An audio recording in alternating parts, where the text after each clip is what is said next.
மக்களே வணக்கம்.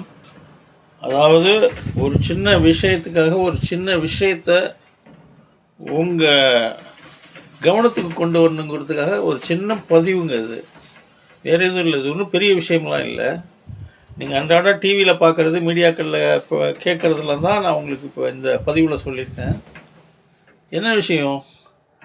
விஜய் வந்து தமிழக வெற்றி கழகங்கிற ஒரு கட்சியை ஆரம்பித்து இன்றைக்கி தமிழ்நாட்டுடைய சிஎம்மாக இருக்கார். அவர் நல்ல பல திட்டங்கள்லாம் கொண்டு வந்துக்கிட்டு தான் இருக்கார். மக்களுக்கே இது தெரியுது. சாமானிய மக்கள்லாம் இதை புரிஞ்சுக்கிறாங்க. இப்போல்லாம் மக்களை வந்து அரசியலை உன்னிப்பாக கவனிக்கவும் ஆரம்பிச்சிட்டாங்க.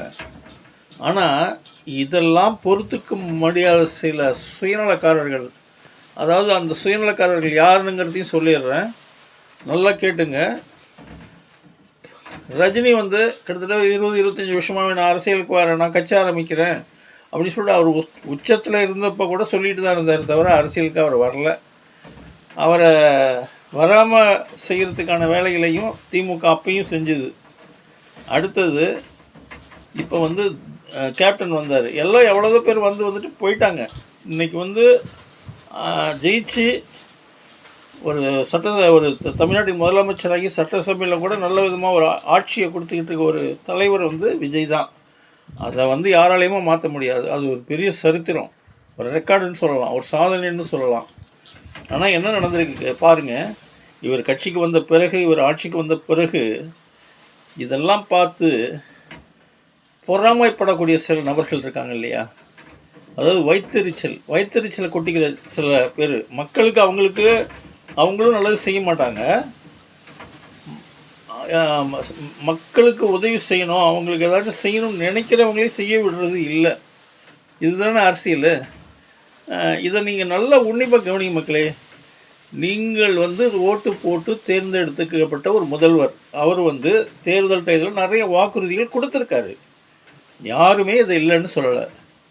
2500 ரூபா அவர் அறிவிச்சிருக்காரு. ஆனால் கொடுக்க தான் போகிறார். இன்றைக்கி இல்லாட்டி நாளைக்கு கொஞ்சம் நாள் ஆகும். ஏன் இவ்வளோ செய்கிற விஜயால் ஏன் 2500 ரூபா கொடுக்க முடியாதா? அது உண்மை இல்லை மக்களே, நல்லா புரிஞ்சுக்கோங்க. தமிழ்நாட்டு அரசின் தமிழ்நாட்டு நிதிகள் பற்றாக்குறைகள், இது எல்லாத்துக்கும் காரணம் சென்ற திமுக ஆட்சியின் செயல்பாடுகள் சரியில்லை. நிறைய ஊழல் செஞ்சிருப்பதாக ஆதாரங்கள் வெளிவந்து கொண்டு தான் இருக்கின்றன. இது ஸ்டாலினுக்கு நல்லாவே தெரியும். ஆனால் அவர் வந்து எதுவுமே நம்மளுக்கெல்லாம் தெரியாத போலையும், ஒரு நம்ம அப்பழுக்கற்ற ஒரு புனிதர் போலையும் தன்னை காட்டிக்கிறாரு. இப்படி தான் கலைஞரும் காட்டிக்கிட்டு இருந்தார், இப்போ ஸ்டாலின் காட்டிக்கிட்டு இருக்காரு. நீங்கள் மக்களை ஏமாற்றிக்கிட்டே இருக்கணும்னு நினச்சிங்கன்னா முடியாது சார். அதுக்கெல்லாம் மக்கள் இப்போ தெளிவாகிட்டாங்க. விஜய் வேண்டாம், நீங்கள் விஜய் ஆட்சி என்ன நினைக்கிறீங்க, கலைக்கணும்னு நினைக்கிறீங்க, கலைங்க. ஒன்றும் இதனால எந்த நஷ்டமும் இல்லை விஜய்க்கு. அடுத்தது 234 தொகுதியிலையும் அவர் தான் சிஎம் ஆவார். நீங்கள் நல்லா புரிஞ்சுங்க. முதல்ல மக்கள்கிட்ட போங்க சார், ஸ்டாலின் சார். மக்கள்கிட்ட போயிட்டு நீங்கள் உங்களுடைய இது பண்ணி வாங்க. அதை விட்டுட்டு விஜயை கெடுக்கணுங்கிற அரசியல் மட்டும் பண்ணாதீங்க. இப்போ வந்து லேட்டஸ்ட்டாக வந்து தனுஷ்னு ஒருத்தர் வந்திருக்காரு. என்னங்க கேவலமாக இல்லையா இந்த அரசியல்லாம் பார்க்கும்போது? இவர் சினிமாவில் நடித்து வந்தவர் தான் விஜய். ஆனால் 25 வருஷத்துக்கு முன்னாடியே மக்கள் நலப்பணிகளை செஞ்சுக்கிட்டு இருந்தவர் ஒரு விஜய். மக்களை சினிமா நடிகராக மட்டும் இல்லாமல் ஒரு மக்கள் நல பணியாளராக இருந்து இன்றைக்கி வந்து அந்த அரசியலுக்கு வந்திருக்கார் விஜய். சாதாரணமாக வந்துடல. எதுவுமே இல்லாமல் ஒரு துரும்ப கூட கிள்ளி போடாத தனுஷெல்லாம் வந்து வரலாமா? நல்லா கொஞ்சம் யோசனை பண்ணுங்கள் மக்களே.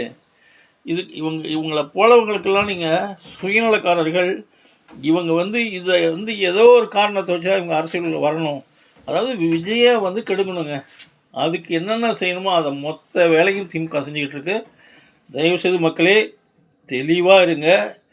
விஜய் போன்ற ஒரு நல்ல தலைவர் மீண்டும் வர்றதுக்கான வாய்ப்புகள் அரசியலில் கிடையாது.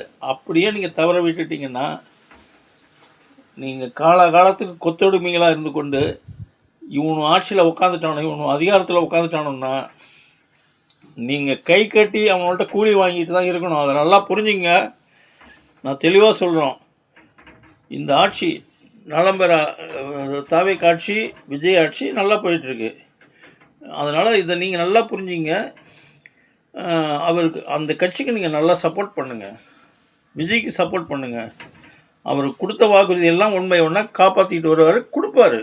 இப்போ நிதிநிலை ப்ராப்ளத்தினால தான் அவர் கொடுக்க முடியல. மக்களே புரிஞ்சுக்கோங்க. நன்றி, வணக்கம்.